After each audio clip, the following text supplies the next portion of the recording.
BMC चुनाव का summer सज चुका है। महाराष्ट्र के सीएम देवेंद्र फडणवीस ने ठाकरे बंधु पर तीखा वार किया है। उन्होंने कहा कि ठाकरे बंधु अपने अस्तित्व के खतरे को मराठियों के अस्तित्व का खतरा बता रहे हैं। इसके अलावा उन्होंने कई मुद्दों पर भारत एक्सप्रेस से बेबाक बातचीत की। देखिए सीएम देवेंद्र फडणवीस का सबसे विस्फोटक इंटरव्यू।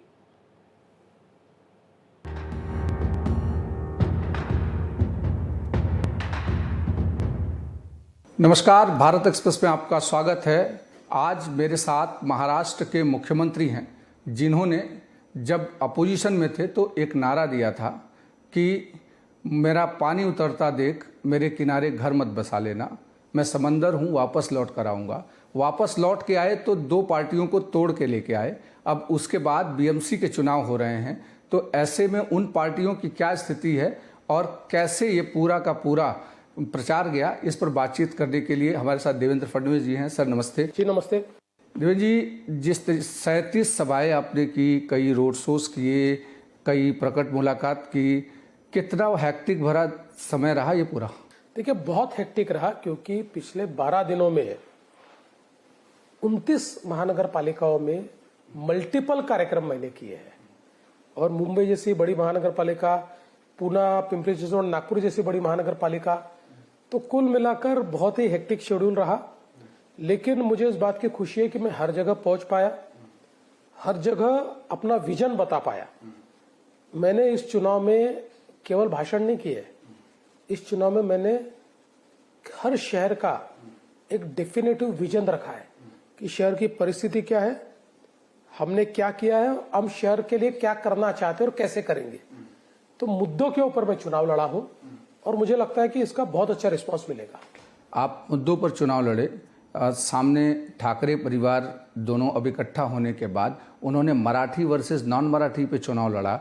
उन्होंने कहा कि किस तरीके से यहाँ पर मराठियों को कम करने की कोशिश की जा रही है, और पूरा फोकस उन्होंने रैलियों में सिर्फ इसी बात को दिया। देखिए, मैंने बहुत स्पष्ट शब्दों में कहा, मुंबई के मराठी आदमी पे कोई खतरा नहीं है। ठाकरे बंधुओं के अस्तित्व पर खतरा निर्माण हुआ है, क्योंकि जिस प्रकार से उनके चुनाव में रिजल्ट आ रहे हैं तो उनकी पार्टियां नीचे नीचे जा रही है। इसलिए अपने अस्तित्व के खतरे को मराठियों के अस्तित्व का खतरा वो बता रहे हैं, जो गलत है। मराठी मुंबई में सुरक्षित है, मराठी कहीं पर भी खतरे में नहीं है।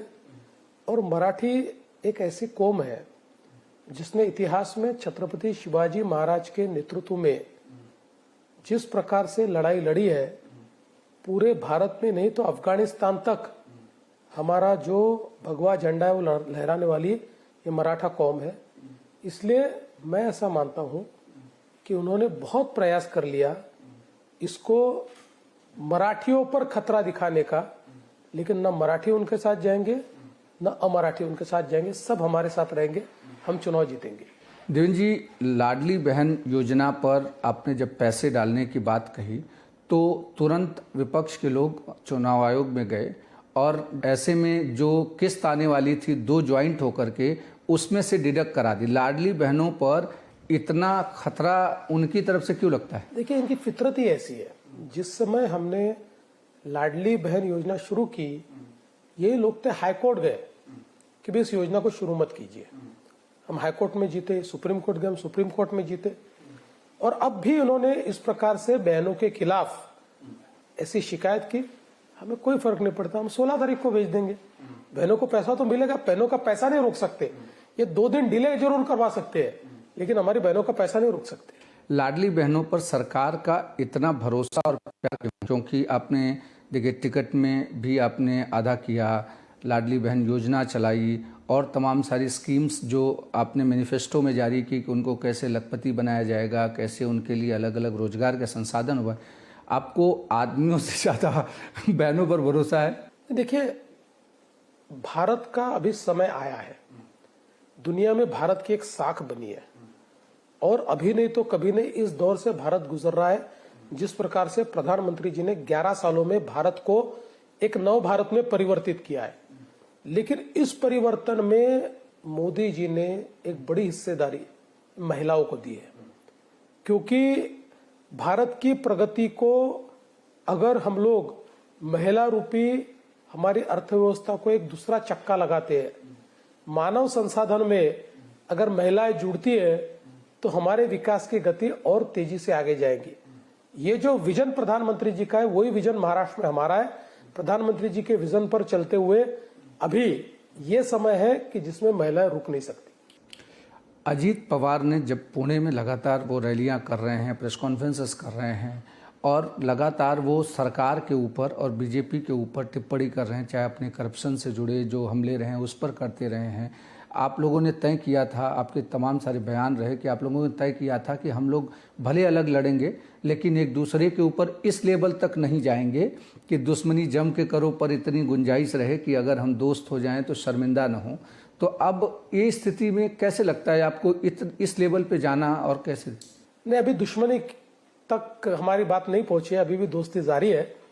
ये बात जरूर है कि हमने तय किया था कि चूंकि ये स्थानीय चुनाव है, कार्यकर्ताओं का चुनाव है, इसलिए इसमें अलायंस नहीं हो सकता। सभी के कार्यकर्ता लड़ना चाहते हैं, कोर्ट के कारण 4 साल देरी से चुनाव हो रहा है, तो हम अलग अलग लड़ेंगे लेकिन एक दूसरे पर छीटाकशी नहीं करेंगे। मैंने अंत तक संयम रखा, मैंने कभी उनकी बात का जवाब भी नहीं दिया। उन्होंने संयम छोड़ा, उन्होंने टिप्पणियां की, फिर भी मैं उसके ऊपर नहीं बोल रहा हूं। मेरी नाराजगी जरूर है कि भाई ऐसी टिप्पणियां उन्होंने नहीं करनी चाहिए थी, लेकिन इसका जवाब चुनाव के बाद दूंगा, चुनाव में नहीं दूंगा। 2 पार्टियां फेक है, चाचा भतीजा एक है, इस तरीके के जो स्लोगन चल रहे हैं देखिए, अब पूना और पिंपरी चिंचवड़ में तो चाचा भतीजा एक है। पूना और पिंपरी चिंचवड़ में उन्होंने शरद पवार जी की पार्टी के साथ अलायंस किया है, लेकिन चाचा भतीजे के साथ में आने के बावजूद जनता मोदी जी के नेतृत्व वाले बीजेपी को ही चुनेगी। अडानी पर इतना गुस्सा ठाकरे परिवार का क्यों है? क्योंकि आप अगर देख रहे हैं तो जिस तरीके से प्रेजेंटेशन दिया गया, जिस तरीके से एक कॉरपोरेट लड़ाई कहीं पॉलिटिकल वे में तो नहीं घुस गई है? देखिए, मैं इस प्रकार की टिप्पणी तो नहीं करूंगा कि ये कॉरपोरेट लड़ाई है, किंतु मुझे ऐसा लगता है कि एक प्रकार से जैसे राहुल गांधी नैरेटिव तैयार करने की कोशिश करते हुए विफल हो गए, वैसे ही नैरेटिव तैयार करने का उन्होंने प्रयास किया, क्योंकि इनके पास मुद्दे नहीं है। विकास के मुद्दे पर ये हमसे चर्चा ही नहीं कर सकते, बहस ही नहीं कर सकते, क्योंकि 25 साल में कुछ किया नहीं है। मराठी के मुद्दे को भुनाने की कोशिश की, मराठी हमारे साथ रह गए, इनको चाहिए उतने मिले नहीं। अब भटकाने के लिए क्या मामला हो सकता है, तो उन्होंने अडानी को लाया। लेकिन कल आपने मेरी सभा में देखा होगा, फैक्ट और फिगर सहित मैंने उनको सारी चीजें लौटाई है जिसका जवाब उनके पास नहीं है। एक सवाल उन्होंने और कहा कि आपने एयरपोर्ट एक नवी मुंबई में बना दिया, एक आपने पालघर में कहा कि वहाँ बनाएंगे, अभी विरार का भी इंस्पेक्शन आप करवा ही रहे हैं। तो ऐसे में अब उनका कहना है कि मुंबई का जो एयरपोर्ट है उसको आप शट करेंगे और फिर भाजपा सरकार, महायुति सरकार उसको बेच देगी। देखिए, मैंने उनको इसका भी जवाब दिया है कि उद्धव जी पहले मातोश्री में रहते थे, अब उन्होंने न्यू मातोश्री बनाया। क्यों बनाया? जगह कम पड़ती थी इसलिए बनाया। हमारे राज ठाकरे जी कृष्ण कुंज में रहते थे, अब शिव तीर्थ में रहने को चले गए। क्यों गए? क्योंकि जगह कम पड़ती थी इसलिए नया घर बनाया। ऐसे ही मुंबई के एयरपोर्ट पर सिंगल रनवे है। अब इस सिंगल रनवे पर इससे ज्यादा वहां पर विमान नहीं उतर सकते, और इसलिए 90 के दशक में तय हुआ कि न्यू मुंबई में एयरपोर्ट बनेगा।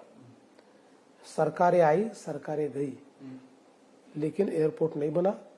मोदी जी के नेतृत्व में सरकार आई, हमने 5 साल में एयरपोर्ट बनाया, और अब तीसरा एयरपोर्ट भी हम बनाएंगे। लेकिन इसका मतलब इस एयरपोर्ट को बंद करेंगे ऐसा नहीं है। इस एयरपोर्ट पर भी हमने काम चालू किया है। इस एयरपोर्ट की क्षमता को भी हम 1.5 गुना करेंगे, 1.5 गुना। क्योंकि अगर लंदन में 3 एयरपोर्ट हो सकते हैं तो मुंबई में क्यों नहीं हो सकते? इसलिए मुंबई को 3 एयरपोर्ट की आवश्यकता है, इसलिए हम उसको बना रहे हैं। जो लड़ाई है, बड़ी बड़ी होर्डिंग्स जो लगी हैं, ये हमने किया, ये हमने किया, हमने किया, इसको कैसे देखते हैं? देखिए, दूसरे का बच्चा अपनी गोदी में बैठाने से अपना बच्चा नहीं होता। ये कोस्टल रोड का कॉन्सेप्ट बहुत पुराना था, सरकारें कर नहीं पाई थी। जिस समय मैं मुख्यमंत्री बना तब ध्यान में आया कि हमारे देश के CRZ का कानून, उसके नोटिफिकेशंस, ये कोस्टल रोड अलाउ ही नहीं करते।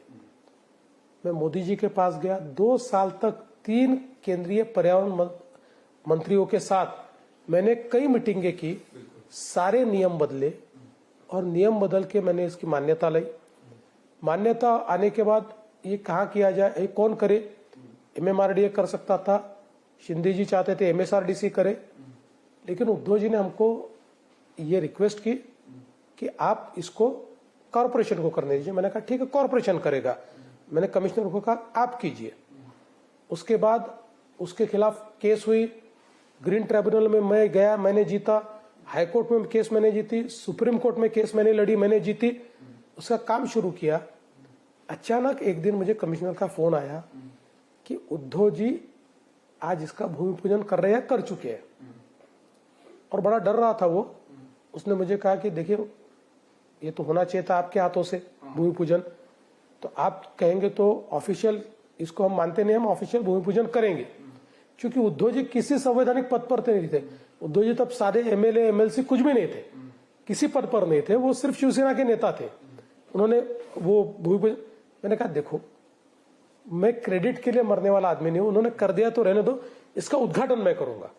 और ईश्वर की लीला देखिए, उद्घाटन मैंने ही किया और पूरा भी हम ही लोगों ने किया, मैंने और शिंदे जी ने मिलकर किया। तो इसमें उनका क्रेडिट क्या है? तो बिना अधिकार के छुप छुप कर एक भूमि पूजन करना, इतने उनका क्रेडिट है, बाकी कोई क्रेडिट नहीं है। आपने इनाम की राशि बढ़ा दी है कि अगर विकास का काम बताएं तो पहले 1000 से अब 7000 तक चले गए हैं। उद्धव ठाकरे कहते हैं कि बीजेपी बिना हिंदू मुस्लिम कहे, बिना इंडिया पाकिस्तान किए अगर एक भी चुनाव लड़ ले तो 1 लाख रुपया देंगे। इन दोनों इनाम की राशि को कैसे देखते? देखिए, मैंने ये जब कहा और एक एक सभा में मैं 1,000 रुपया बढ़ाता गया, फिर भी एक भी सभा में विकास के ऊपर एक लाइन भी उद्धव जी ने नहीं बोली।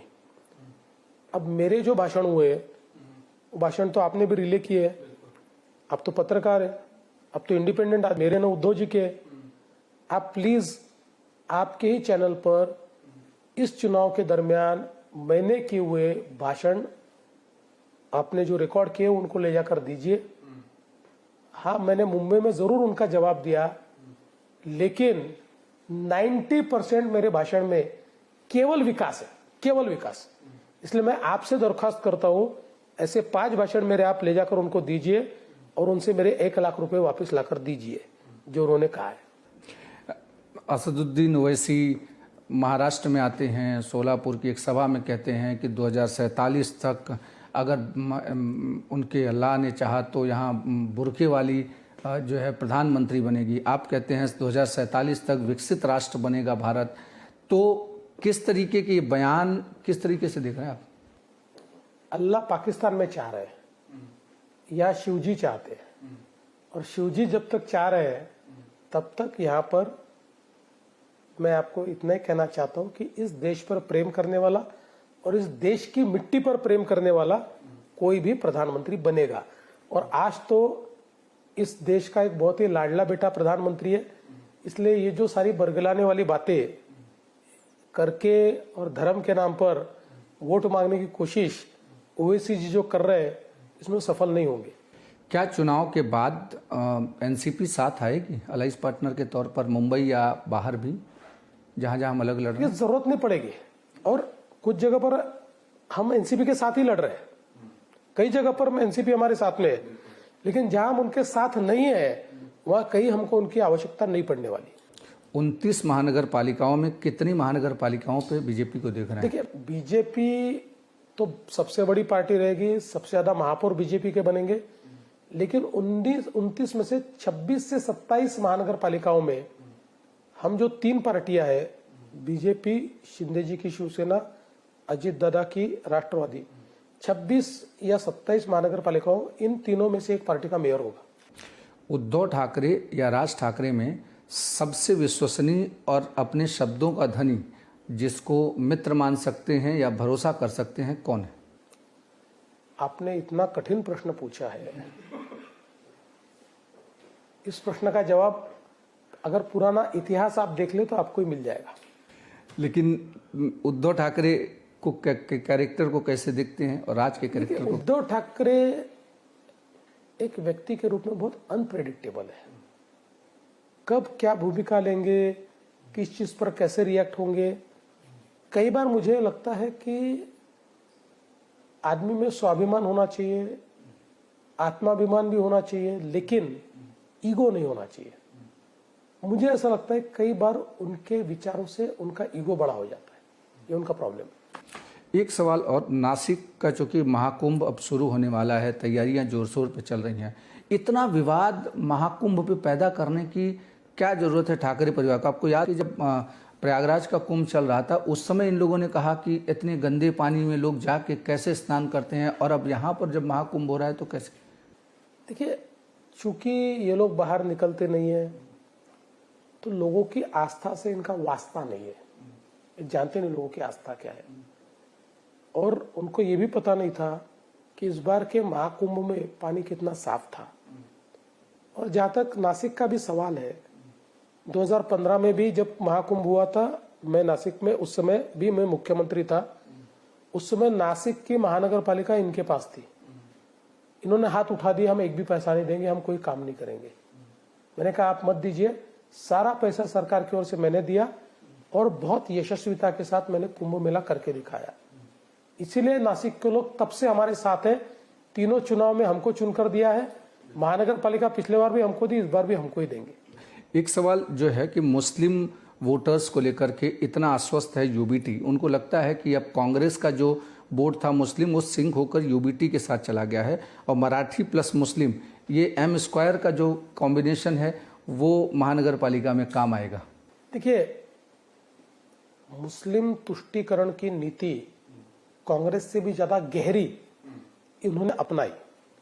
रशीद मामू जैसे व्यक्ति को छत्रपति संभाजीनगर में जब उन्होंने पार्टी में लिया तो उस दिन उन्होंने ये घोषित कर दिया कि अब बाला साहब ठाकरे जी का एजेंडा नहीं है, अब ये मुस्लिम परस्ती का एजेंडा वो चलाने वाले हैं।